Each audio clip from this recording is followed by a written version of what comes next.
So এই ladies and let us, বেশ কিছুদিন ধরে আমার চুলদারির অবস্থাটা আফ্রিকার জঙ্গল থেকে কিছু কম ছিল না। তাই তো কিছুক্ষণের জন্য নিজেকে নাপিত ভেবে নিজের চুল নিজেই কাটতে শুরু করে দিই।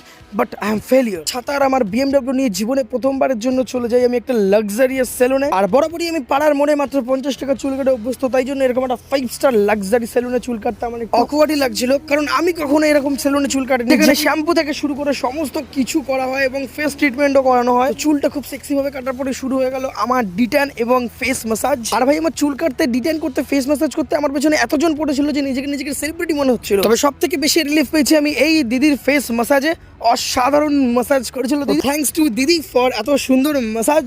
তোমরাও যাও এবং দিদির থেকে স্পেশাল ম্যাসাজ নিয়ে আসো, তোমাদেরও রিলিফ লাগবে। তারপর ডিটেন করতে করতে, ফেস ম্যাসাজ করতে করতে আরেক দিদি চলে এলো আমাদের গরম ভেপার নিয়ে, যে গরম ভেপারটা আমার মুখে দেওয়া হচ্ছে। আর আমি গেছিলাম দ্য মেকওভার ফ্যামিলি সেলুন, যেটা বেলু স্টেশনের একদম সামনে। নাম্বারটা অবশ্যই ডেসক্রিপশনে দেওয়া থাকবে, তোমরা চেক করে নিতেই পারো। আর এই হচ্ছে আমার ফাইনাল লুক। কেমন লাগছে কমেন্টে জানিও।